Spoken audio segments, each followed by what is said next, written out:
Good day and welcome to this special broadcast of Eye on Dubai. The economy of Dubai represents a per capita gross domestic product as of 2023 of $509.17 billion. Interesting enough, most of Dubai's GDP, over 95%, is non-oil based, with oil only contributing 1%. Today's guest, Atiq Anjarwala, senior partner at Anjarwala Collins and Haider Mota, joins us to showcase why Dubai is a thriving business hub and how it has become much more dynamic and diversified economy to survive the decline of fossil fuels. Thank you so much for joining me, Atiq. Now, ACNH Legal Consultants is the first African firm to be licensed in the UAE. How does this provide an advantage when assessing African UAE ties and relationships? So yes, we invested early in Dubai because we saw that Dubai was definitely going to be a bridge for investment from Dubai itself and the wider GCC and the subcontinent into Africa. The legal system further enhanced now recently with common law principles, the security, the logistics, and Dubai as a center and a hub now for investments into Central and Eastern Africa clearly keeps it at the forefront for investment. That's been proven in terms of the work that we do, and Dubai keeps on pushing the borders when it comes to African trade. The UAE itself investing in double tax treaties, investment treaties, and generally creating a very conducive atmosphere for the establishment of businesses to work in Africa. And that's so true, because the government of Dubai, very forward-thinking, especially in its relations to South Africa, is also considering implementing a common law framework across the Emirates, a free zone jurisdiction. How is this going to impact the investments, commercial, and especially the commercial landscape of offshore structure integration? How do you see it rolling out? Thanks, Zanella. Very pertinent question. So I think the UAE has been very practical, and they've always approached investment and growth in a very practical format. And I think what has come to light is that most business prefers common law. Sort of English common law probably is the premier law applicable to most international contracts. And I think and because of that, and because they want to foster investments and use Dubai again as the hub for those investments, they've pushed out the common law, the common law jurisdiction very strongly here. So we already have this with, for example, the DIFC, the Dubai Financial Center, and the thinking now is to expand this. The idea is that it makes it much easier for international investors who understand common law, who maybe find local UAE law complicated to understand. And so again, it's just another example of how forward-thinking the government is to help investment and to keep Dubai relevant. So it's an amazing initiative. We're waiting to see how this will all permeate through the system. But clearly, even for my clients, the fact that they can enter into common law contracts certainly puts them in pole position. So your clients are focusing or interested in the free zones because of the common law and the legal system within that. Why does this investment structure and this particular law even become more attractive over and above that to your investors based on the UAE law acceptance of common law, as well as foreign ownership as well, which is seeing some changes being made? Yes. So again, just building on the theme of how practical the UAE is, when we set up the firm about 15 years ago, there were many sectors of business which required local shareholdership, which meant that 51% of your company had to be owned by Emirati citizens. The exception was companies in the free zone.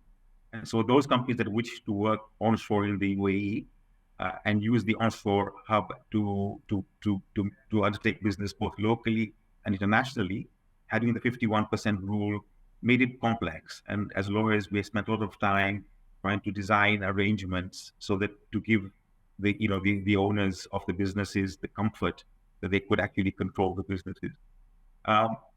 Most of those laws have now been done away with. And so, except for very few exceptions, like you find in many countries, in certain sectors for example, banking and energy, which are seen as being strategic, you can pretty much own your company in the UAE now 100%. And so the sort of lines between the UAE onshore and free zone are now becoming less relevant. The free zone does give certain other benefits, in terms of how they're legally structured. And as you said, with the common law principles now applying to the free zones as well, once that is fully into force, it will certainly help enhance business.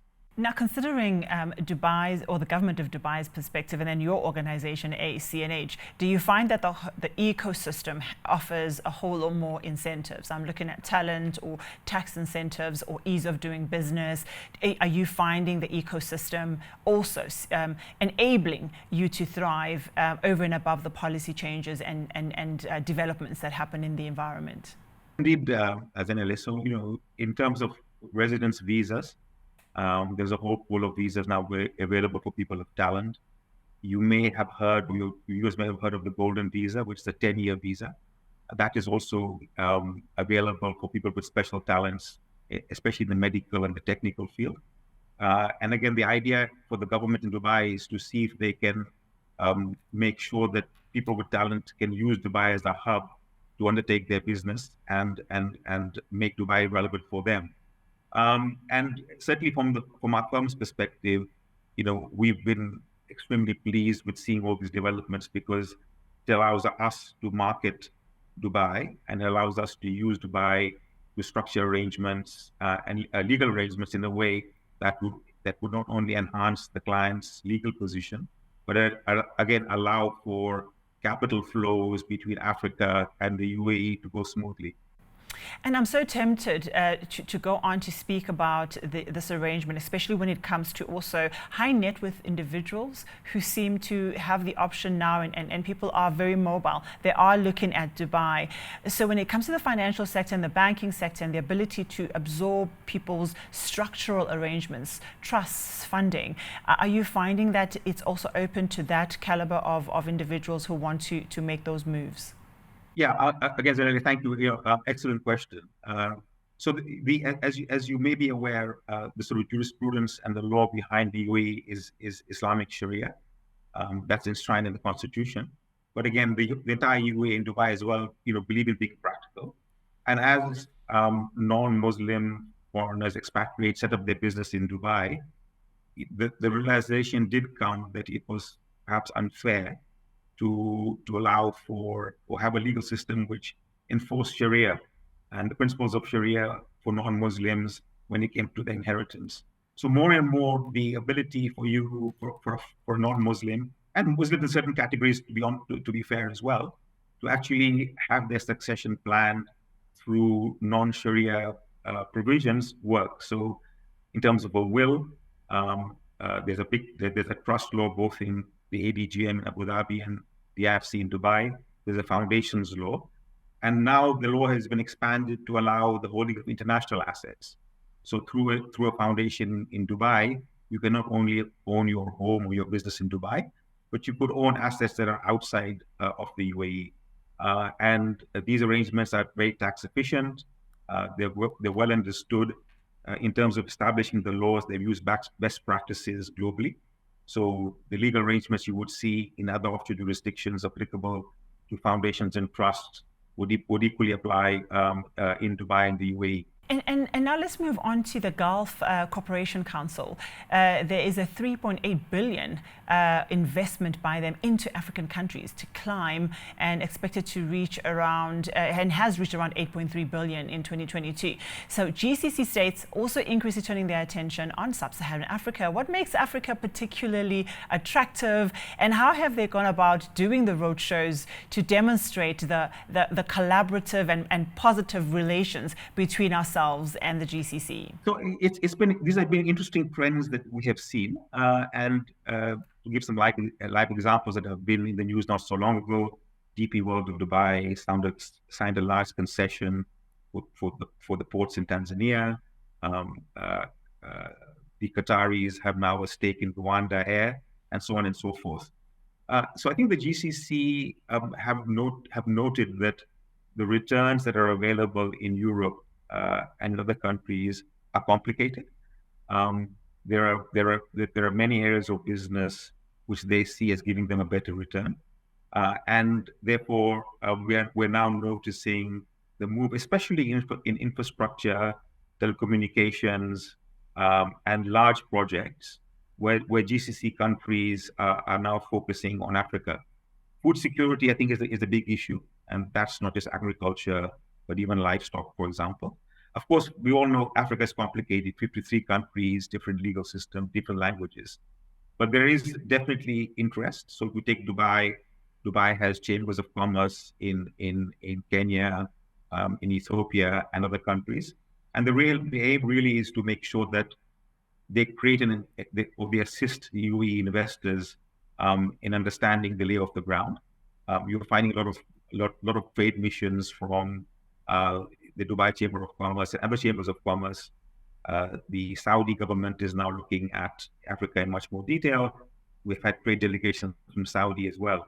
So I think this all bodes well for the future. Of course, it also means that the African continent needs to take itself seriously. And a lot of the challenges that I don't need to repeat, which exist on the continent, I think all our governments have to concentrate on those challenges to help these investors and give them the sense of protection that they need for their investments.